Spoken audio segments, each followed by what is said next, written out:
दोस्तों जय भीम भाइयों बहनों, आप सभी का हमारे YouTube चैनल अम्बेडकरवादी एवं प्रकृति प्रेमी ऑफिशियल चैनल में हार्दिक स्वागत एवं अभिनंदन है। मैं हूं पंकज अम्बेडकर। दोस्तों जैसा कि आप सभी लोग जानते हैं कि हमारा उद्देश्य है बाबा साहब के मिशन को, ज्योतिबा फुले जी के मिशन को, सावित्रीबाई फुले पेरियार जी के मिशन को, दलित साहित्य को, बहुजन साहित्य को घर घर पहुँचाना, डोर टू डोर पहुँचाना। इसके लिए आप हमारी वीडियो को ज़्यादा से ज़्यादा शेयर करें, जिससे कि हम ज़्यादा से ज़्यादा लोगों तक पहुंच सके। दोस्तों आज हम आपके लिए लेकर आए हैं ओम प्रकाश वाल्मीकि द्वारा लिखी हुई पुस्तक जूठन का एक अंश। आइए शुरू करते हैं। नाम का उत्तरार्ध, जिसे उपनाम का सरनेम कहा जाता है, मेरे नाम के साथ जुड़कर कई प्रकार की विषम परिस्थितियां उत्पन्न करने वाला सिद्ध हुआ है।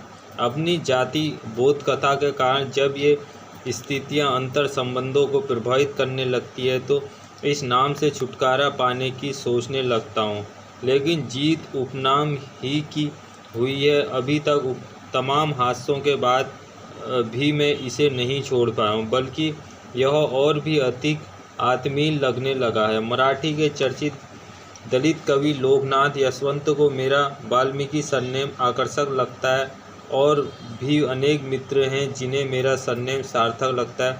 ओम प्रकाश एक घिसा पिटासा नाम वाल्मीकि जुड़ने से ही पूर्ण हुआ है, कई लोगों का यह मानना है। पूर्ण हुआ या नहीं, हाँ, इस सरनेम के कारण मैंने कई खतरे उठाए हैं। सच पूछा जाए तो मेरे संघर्षों और सराकारों का साथी बन गया है यह सरनेम। ओम प्रकाश पर यह वाल्मीकि कुछ भारी ही पड़ने लगा। स्कूल कॉलेज में सहपाठियों से लेकर अध्यापकों गुरुजनों ने इस सरनेम पर बहुत बार छींटाकशी की थी, मजाक भी बनाया था, लेकिन कुछ लोग ऐसे भी थे जिन्हें यह साहसिक कदम लगता था। उनका तर्क था कि एक अछूत निम्न कहे जाने वाली जाति के व्यक्ति अपने नाम के साथ अपनी जाति को सरनेम की तरह लगाए, वह भी श्रेष्ठता भाव के साथ, तो साहसिक हुआ ही। एक सज्जन ने तो इस तर्क की भी धज्जियां उड़ा दी थी। उसका कहना था, साहस की क्या बात है तो चूड़ा ही अच्छा है, जाति पूछने की जहमत से बच गए। कुछ लोगों का यह भी कहना है कि यह एक बेवकूफ़ी भरा कदम है। उस समय जब समाज में जाति के साथ साथ मान अपमान जुड़ा हो तो सरनेम जान लेने पर लोगों का व्यवहार बदल जाता है। ऐसा कहने वालों ने ज़्यादातर मेरी ही जाति के पढ़े लिखे मेरे परिवारजन नाते रिश्तेदार होते हैं। तथाकथित दलित साहित्यकार भी हैं। कई अधिकारी विद्वान अक्सर मुझसे फासला रखने का प्रयास करते हैं। ऑर्डिनेंस फैक्ट्री प्रशिक्षण संस्थान खमरिया जबलपुर में तकनीकी प्रशिक्षण के दौरान 1 वर्ष का प्रशिक्षण पूरा होते ही मैंने एक प्रतियोगी परीक्षा के लिए आवेदन पत्र भरा था, जिसे प्रशिक्षण प्रभारी श्री गुप्ता के सामने प्रस्तुत करना था। श्री गुप्ता मेरठ के पास किसी गांव के रहने वाले थे। वाल्मीकि सरनेम की वास्तविकता से वे अच्छी तरह परिचित थे। उन्होंने उलट पुलट कर मेरा आवेदन फार्म कई बार देखा, जैसे उन्हें विश्वास ही नहीं हो पा रहा था। स्थायी पते में बल्ला मुजफ्फरनगर देखकर उनका आश्चर्य और क्षोभ एक साथ फूटे। अबे सौरे ससुरे, यहाँ तक पहुँच गया। उनका इस प्रकार बोलना मुझे अनुचित लगा। मैंने प्रतिरोध किया तो वे और अधिक उत्तेजित होकर बिफरने लगे। तू मुझे बोलने की तमीज़ सिखाएगा? उनके इस व्यवहार से मेरा आक्रोश भी बाहर आ गया था। पास ही मेरा एक साथी खड़ा था और इस हादसे का साक्षी था, और समझा बुझाकर मुझे गुप्ता के कक्ष से बाहर ले आया था। बाहर आने पर उसने कहा था, ट्रेनिंग में हो ये तो चाहते हो कि तुम उत्तेजना में कुछ उल्टा सीधा करो ताकि संस्थान से बाहर करने का अवसर इन्हें मिल जाए। इनकी चाल को समझो। यह घटना फांस की तरह सीने में गड़ गई थी। उस रोज प्रशिक्षण पूरा करके मैं प्रतियोगिता में चयनित होकर आगे के कोर्स के लिए ऑर्डिनेंस फैक्ट्री प्रशिक्षण संस्थान अंबरनाथ बम्बई में आ गया था, जहां मुझे 2 वर्ष का कोर्स पूरा करना था। यही कोर्स मेरी जीविका का साधन बना। आदि यदि उस रोज गुप्ता से हाथापाई हो जाती, जिसकी पूरी संभावना बन गई थी, तो मेरे भविष्य पर प्रश्न चिन्ह लग जाता। कितना कुछ सहना पड़ा है। यहाँ तक आते आते महाराष्ट्र प्रवास के दौरान ऐसे अनुभव हुए कि लोग वाल्मीकि सरनेम के कारण मुझे ब्राह्मण समझ बैठे थे। ऐसे ही भ्रम अंबरनाथ में एक देशपांडे ने पाल लिया था। अक्सर अपने घर पर बुला लेते थे। घंटों बैठकें जमती थी। कवि थे वे। एक रोज़ उनकी बातों से लगा कि वे मुझे ब्राह्मण समझ रहे हैं। मैंने उसी समय अपने सरनेम का भेद खोल दिया थे। वे मुझे कुछ गुमसुम हो गए थे। अचानक हमारे बीच एक गहरी खाई बन गई थी। फिर हम कभी भी सहज नहीं हो पाए थे।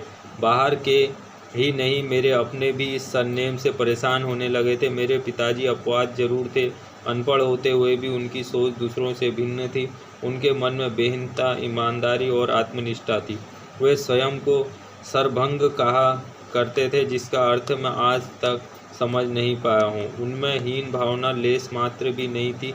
अक्खड़पन उनमें जरूर था, जो बोलने से लेकर चलने तक में झलकता था। उन्हें काफ़ी समय बाद पता चला था मैं अपने नाम के साथ वाल्मीकि लगाता हूँ। जब उन्हें पता चला तो बहुत खुश हुए थे। उनकी आंखों में एक चमक पैदा हो गई थी, खुशी थी जिसे मैं आज तक भुला नहीं पाया। मेरी पत्नी यंदा मेरे इस सरनेम को कभी आत्मसात नहीं कर पाई, ना इसे अपने नाम में जोड़ती है। मेरे निकम्मेपन की गिनतियों में यह सरनेम भी एक है, जिसका जिक्र यदा कदा वह कर देती है। अपने नाम के साथ वह वंश गोत्र खैरवाल जोड़ना ज़्यादा पसंद करती है। महाराष्ट्र में हमारा एक थिएटर ग्रुप था, मेघदूत नाट्य संस्था, जिसे हमने लगभग 10 वर्ष चलाया था। तबादला होने तक उन दिनों हम दोनों पति पत्नी नाटकों में सक्रिय थे।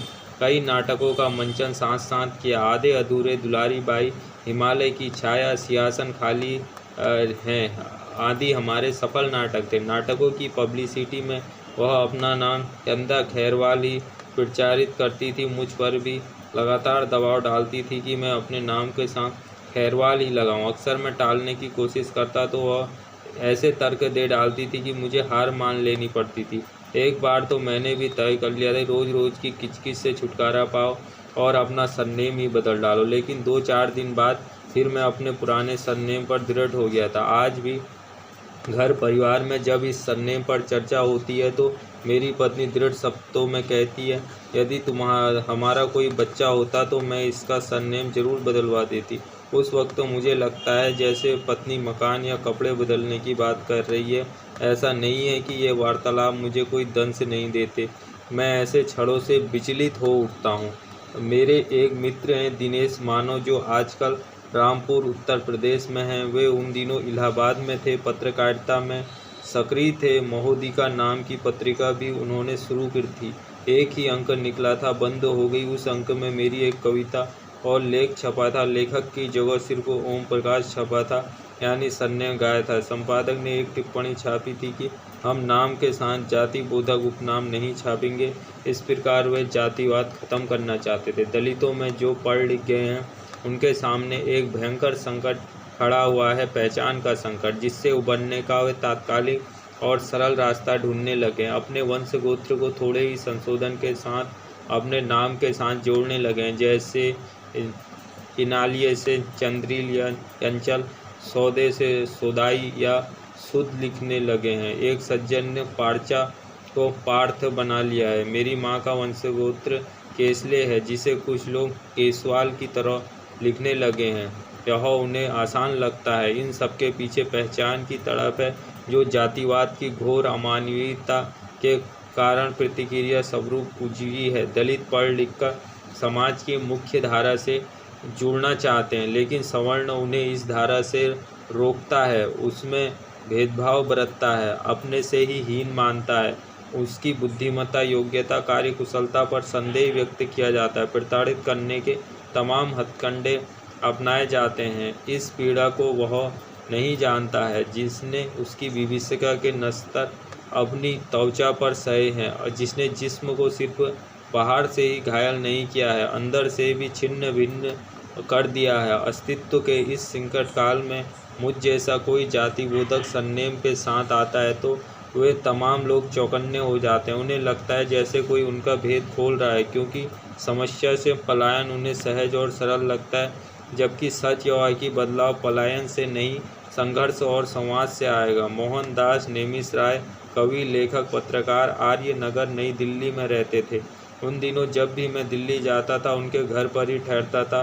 अखिल भारतीय आयुर्विज्ञान संस्थान नई दिल्ली में चंदा का इलाज चल रहा था। चंद्रपुर महाराष्ट्र में आना पड़ता था। मोहनदास नेमिष-राय जी की पत्नी शकुंतला जी ने सगे संबंधियों से भी ज़्यादा मदद की थी। दफ्तर से छुट्टी लेकर हमारे साथ अस्पतालों और डॉक्टरों के चक्कर काटे थे। आयु विज्ञान संस्थान के बरामदों में घंटों भूखे प्यासे खड़े रहकर अपना नंबर आने का इंतजार किया था। मोहनदास नेमिष राय जी अपने किसी संपादक मित्र से मिलने ले गए थे। उनकी पत्रिका में कुछ समय तक नेमिष राय जी ने संपादकीय विभाग में काम किया था। पत्रिका का दफ्तर और संपादक का निवास एक ही साथ था। मकान की सीढ़ियां चढ़ते हुए नेमिष राय जी ने कहा, आपका परिचय यदि सिर्फ ओम प्रकाश कहकर ही दिया जाए। मुझे अजीब सा झटका लगा यह अवसर। मैंने पूछा, क्यों?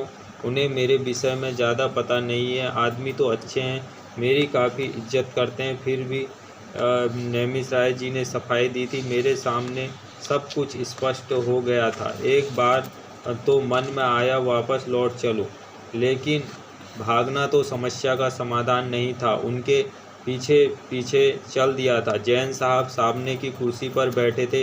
जब तक मोहनदास नेमिष राय विधिवत परिचय की औपचारिकता निभाते, मैंने स्वयं आगे बढ़कर जैन साहब को अपना परिचय दे दिया था। वे गर्मजोशी से मिले थे। उनकी बातों या व्यवहार से ऐसा कुछ नहीं लगा था कि उन पर मेरे सरनेम का कुप्रभाव पड़ा है। दलित आंदोलनों से जुड़े रचनाकारों, बुद्धिजीवों, कार्यकर्ताओं को अपने अंतर द्वंद्वों से लगातार जूझना पड़ रहा है। कितना भय छिपा हुआ है मन के अंधेरे कोनों में, जो हमें सहज जीवन जीने ही नहीं देता। मेरी भतीजी सीमा बीए कर रही थी। कथाकार डॉक्टर कुसुम चतुर्वेदी हिंदी विभागाध्यक्ष थी। एक दिन बातचीत के दौरान मैंने उनसे जिक्र किया कि मेरी भतीजी आपकी स्टूडेंट है, अगले रोज़ कक्षा में जाती।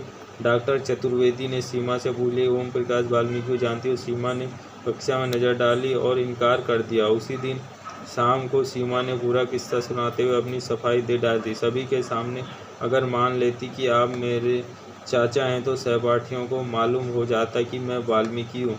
आप फेस कर सकते हैं, मैं नहीं कर सकती हूँ। गले में जाति का ढोल बांधकर घूमना कहाँ की बुद्धिमानी है। सीमा के तर्क समूची व्यवस्था की विद्रूप तस्वीर बनकर सामने खड़े थे। सीमा और चंदा दोनों ने मिलकर एक संयुक्त मोर्चा बना लिया मेरे सरनेम के खिलाफ। चंद्रपुर महाराष्ट्र से स्थानांतरित होकर जब देहरादून आए तो मकान की समस्या मुंह बाएं सामने खड़ी थी। महीना भर भटकने के बाद डॉक्टर सिंधवानी का मकान मिला था करनपुर में। 2 छोटे छोटे कमरों में पूरी गृहस्थी को समेटना पड़ा था।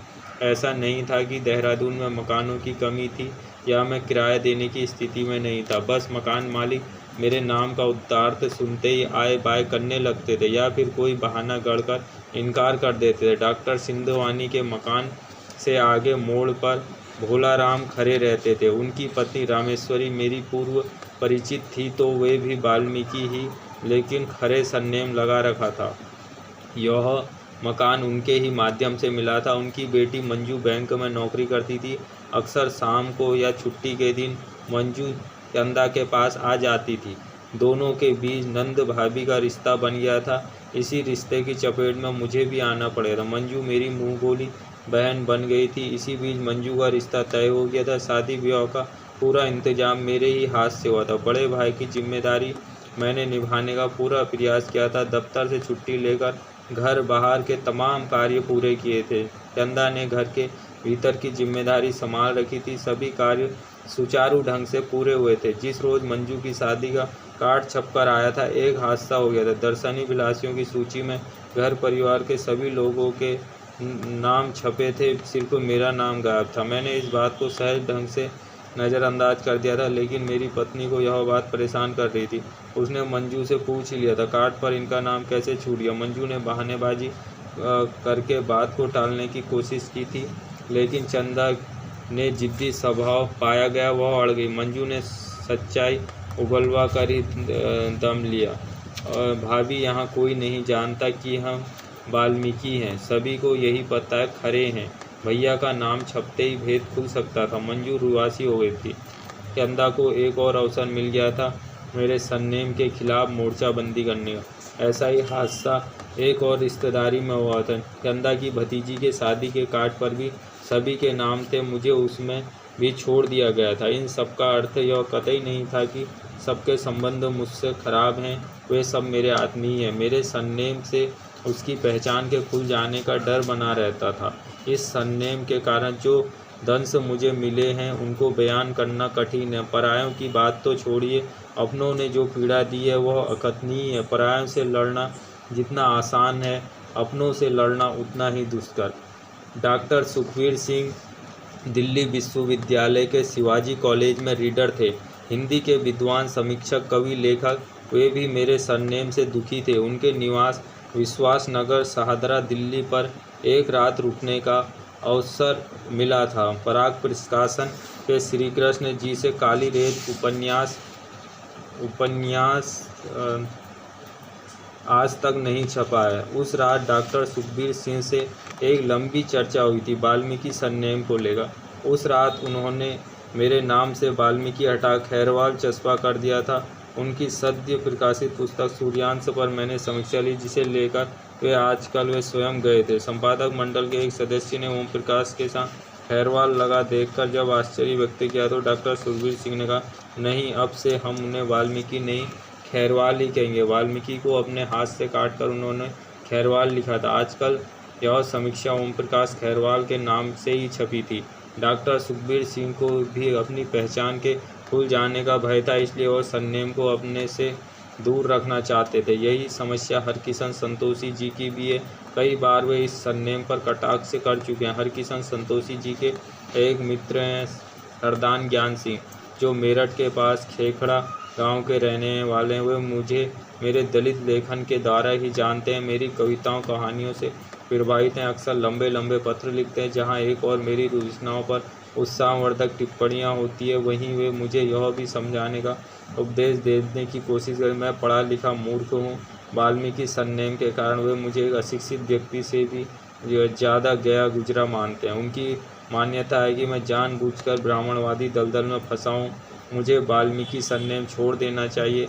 अक्सर हरकिशन संतोषी जी और उनकी पत्नी का उदाहरण देकर समझाते हैं। सफाई संगठनों के कर्मचारियों के निमंत्रण पत्र बहुतायत में आते हैं मेरे पास, जिनमें सभाओं, बैठकों, अधिवेशन का जिक्र होता है। एक बार मैंने हरकिशन संतोषी जी से इस बात का जिक्र किया तो मुस्कुराकर बोले, वाल्मीकि सरनेम लिखोगे तो ऐसा ही होगा, सफाई कर्मचारी ही समझे जाओगे। मेरी रचनाओं पर जो पाठक वे पत्र आते हैं, उनमें कुछ पत्र वाल्मीकि युवाओं के भी होते हैं जो अपने नाम के साथ वाल्मीकि सरनेम जोड़ना चाहते हैं। नवोदित कवि महेंद्र बेनीवाल ने भी वाल्मीकि सरनेम अपने नाम के साथ लगाने की इच्छा जाहिर की थी। एक लंबा पत्र व्यवहार चला था। कुछ दिन बाद लिखा भी, लेकिन बाद में बेनीवाल लगा दिया। अभी हाल ही में एक कार्यक्रम में मुझे बौद्ध साहित्य और दर्शन पर व्याख्या देने के लिए आमंत्रित किया गया। मुझसे पहले 2-3 विद्वान बोल चुके थे। जैसे ही मैं बोलने में मांगा, एक श्रोता ने टोक दिया, वाल्मीकि बौद्ध दर्शन और साहित्य पर बोलेगा, शर्म नहीं आती। उसकी टिप्पणी से पूरा वातावरण बिगड़ गया। आयोजकों ने उसे रोकने की कोशिश की। मेरी बात और तर्क सुनने के लिए वह तैयार नहीं था। मैंने हिंदू समाज में फैली जाति भावना पर बोलना शुरू किया तो वह कुछ शांत हुआ। मुझे लगा कि समस्या गहरी है और उसने समाधान मात्र बाहरी, आंतरिक विसंगतियों पर स्वाधीनता। उस घटना पर आयोजक दुखी और खिन्न हुए थे, लेकिन मेरे लिए यह एक ऐसा अनुभव था जिसने मुझे और अधिक शक्ति दी थी। डॉक्टर धर्मवीर से एक मुलाकात के दौरान इस सरनेम से उपजी वितर्षणा पर बातचीत हुई थी। उनका कहना था, इसे हटाइए मत, यह आपकी पहचान बन गया है। चंडीगढ़ में 5 राज्यों दिल्ली, पंजाब, हरियाणा, हिमाचल और उत्तर प्रदेश के दलित साहित्यकारों का सम्मेलन हुआ था। 2 दिन चलने वाले इस सम्मेलन के अंतिम सत्र में मुझे अपना वक्तव्य देना था। मेरे बाद दलीप सिंह एडवोकेट हिमाचल का वक्तव्य हुआ। वे भूतपूर्व विधायक हैं, अच्छे वक्ता हैं। उन्होंने मेरे सरनेम पर एक उत्साहवर्धक टिप्पणी की थी। साथ ही मेरी कविताओं और कहानियों पर भी समस्यात्मक चर्चा की थी। चर्चा में कुछ ऐसे मुद्दे उठ गए थे कि अंतिम पत्र उत्तेजक वातावरण में समाप्त हुआ था। वाल्मीकि सरनेम ने यहाँ भी अपना असर दिखाया था। सभी साहित्यकार किसान भवन में ठहरे